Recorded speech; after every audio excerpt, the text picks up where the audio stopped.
बिस्मिल्लाहिर्रहमानिर्रहीम। हज़रत मालिक बिन दीनार रहमतुल्लाह अलैह मशहूर बुज़ुर्गों में से हैं। उनके इब्तिदा में कुछ अच्छे हाल न थे। एक शख्स ने उनसे उनकी तौबा का किस्सा पूछा कि क्या बात पेश आई। वो कहने लगे कि मैं एक सिपाही था और शराब का बहुत शौकीन और बहुत आदी था। हर वक्त शराब ही में मुनहमिक रहता था। मैंने एक बांदी खरीदी जो बहुत खूबसूरत थी और मुझे इससे बहुत ताल्लुक़ था। इससे मेरी एक लड़की पैदा हुई। मुझे इस लड़की से भी मोहब्बत थी और वो लड़की भी मुझसे बहुत मानूस थी, यहाँ तक कि वो पाँव चलने लगी। तो इस वक्त मुझे इससे और भी ज़्यादा मोहब्बत हो गई कि हर वक्त वो मेरे पास रहती। लेकिन इसकी आदत ये थी कि जब मैं शराब का गिलास पीने के लिए लेता, वो मेरे हाथ में से छीन कर मेरे कपड़ों पर फेंक देती। मोहब्बत की ज़्यादती की वजह से उसको डांटने को दिल न मानता। जब वो 2 बरस की हो गई तो उसका इंतकाल हुआ। इस सदमे ने मेरे दिल में ज़ख्म कर दिया। एक दिन 15 शाबान की रात थी। मैं शराब में मस्त था। इशा की नमाज भी ना पढ़ी, इसी हाल में सो गया। मैंने ख्वाब में देखा कि हश्र कायम हो गया, लोग कब्रों से निकल रहे हैं। मैं भी इन्हीं लोगों में हूँ जो मैदान हश्र की तरफ जा रहे हैं। मैंने अपने पीछे कुछ आहट सी सुनी। मैंने जो मुड़ कर देखा तो एक बहुत बड़ा काला अजदहा मेरे पीछे दौड़ा हुआ आ रहा है। उसकी कीरी आंखें हैं, मुंह खुला हुआ है और बेतहाशा मेरी तरफ दौड़ा हुआ आ रहा है। मैं इसके डर से घबराकर खौफजदा होकर ज़ोर से भाग रहा हूँ और वो मेरे पीछे भागा चला आ रहा है। सामने मुझे एक बूढ़े मियाँ नहायत नफीस लिबास में नहायत महकती हुई खुशबू उनमें से आ रही है मिले।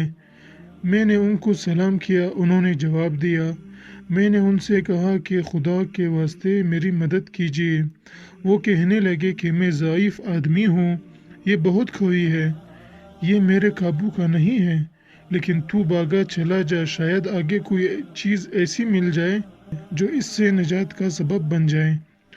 मैं बेतहाशा भागा जा रहा था। मुझे एक ठेला नज़र आया। मैं उस पर चढ़ गया, मगर वहाँ चढ़ते ही मुझे जहन्नुम की दहकती हुई आग इस ठेले के परे नज़र पड़ी। इसकी दहशतनाक सूरत और इसके मंजर नज़र आए। इन सब हालात के देखने के बावजूद इस शाम की इतनी शिद्दत मुझ पर सवार थी और इसी तरह मैं भागा जा रहा था कि मैं करीब ही था कि जहन्नुम के गड्ढे में जा पड़ूं। इतने में एक ज़ोर की आवाज़ मुझे सुनाई दी कि कोई कह रहा है, पीछे हट, तू इन जहन्नुमी लोगों में से नहीं है। मैं वहाँ से फिर पीछे को दौड़ा। वो शाम भी मेरे पीछे को लौट आया। मुझे फिर वो बड़े मियाँ सफ़ेद लिबास वाले नज़र पड़े। मैंने उनसे फिर कहा कि मैंने पहले भी दरख्वास्त की थी कि इस अजदहे से किसी तरह बचाए। आपने कबूल न किया। वो बड़े मियाँ रोने लगे और कहने लगे, मैं बहुत ज़ईफ़ हूँ, ये बहुत कवी है, मैं इसका मुकाबला नहीं कर सकता। अलबत्ता सामने एक दूसरी पहाड़ी है, इस पर चढ़ जा। इसमें मुसलमानों की कुछ अमानतें रखी है। मुमकिन है तेरी कोई ऐसी चीज़ अमानत रखी हो जिसके मदद से इस अजदहे से बच सके। मैं भागा हुआ इस पर गया और वो अजदहा मेरे पीछे पीछे चला आ रहा है। वहाँ मैंने देखा एक गोल पहाड़ है। इसमें बहुत से खिड़कियाँ खुले हुए हैं, इन पर पर्दे पड़े हुए हैं।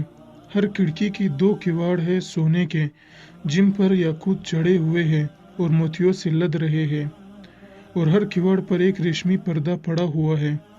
मैं जब इस पर चढ़ने लगा तो फरिश्तों ने आवाज़ दी कि किवाड़ खोल दो और पर्दे उठा दो और बाहर निकल आओ। शायद इस परेशान हाल की कोई अमानत तुम में ऐसी हो जो इस वक्त इसको इस मुसीबत से नजात दे। इसकी आवाज़ के साथ ही एकदम किवाड़ खुल गए और पर्दे उठ गए और इसमें से चांद जैसी सूरत के बहुत से बच्चे निकले। मगर मैं इंतहाई परेशान था कि सांप मेरे बिल्कुल ही पास आ गया था। इतने में वो बच्चे चिल्लाने लगे, अरे तुम सब जल्दी निकल आओ, वो सांप तो इसके पास ही आ गया। इस पर बहुत से बच्चे निकल आए। इनमें दफातन मेरी निगाह अपनी इस 2 साला बच्ची पर पड़ी जो मर गई थी। वो मुझे देखते ही रोने लगी और कहने लगी, खुदा की कसम, ये तो मेरे अब्बा है। और ये कहते ही तीर की तरह कूद कर एक नूर के पलड़े पर चढ़ी और अपने बाएं हाथ को मेरे दाहिने हाथ की तरफ बढ़ाया। जल्दी से इससे लिपट गया और उसने अपने दाहिने हाथ को शाम की तरफ बढ़ाया। वो फौरन पीछे को भागने लगा।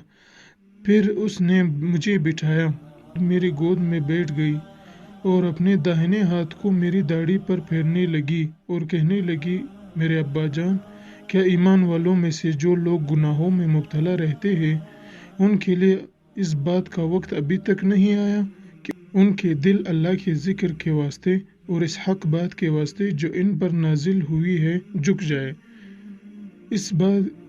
इसकी ये बात सुनकर मैं रोने लगा और मैंने पूछा, क्या बेटी, तुम सब कुरान शरीफ को जानती हो? वो कहने लगी कि हम सब कुरान शरीफ को तुम सब से ज़्यादा जानते हैं। मैंने पूछा, बेटी, ये सांप क्या बला थी जो मेरे पीछे लग गई थी? उसने कहा, ये आपके बुरे अमाल थे। आपने इसको अपने गुनाहों से इतना कवी कर दिया कि वो आपको अब जहन्नुम में खींच कर डालने की फिक्र में था। मैंने पूछा, वो सफ़ेद पूछ ज़ाइफ बुजुर्ग कौन थे? कहने लगी, वो आपके नेक अमल थे जिनको आपने इतना ज़ाइफ कर दिया कि वो इस सांप को आपसे दफ़ा न कर सके। अलबत्ता इतनी मदद भी कर दी कि बचने का रास्ता बता दिया। मैंने पूछा कि बेटी, तुम इस पहाड़ में क्या करती हो? कहने लगी कि हम सब मुसलमान के बच्चे हैं, क़यामत तक हम यहाँ रहेंगे, आपके आने के मुंतज़िर है। जब आप सब आएंगे तो हम सिफारिश करेंगे। इसके बाद मेरी आंख खुल गई तो इस सांप की दहशत मुझ पर सवार थी। मैंने उठते ही अल्लाह जल्ल शानहू के सामने तौबा की और अपने बुरे अफ़आल को छोड़ दिया। जज़ाकल्लाह।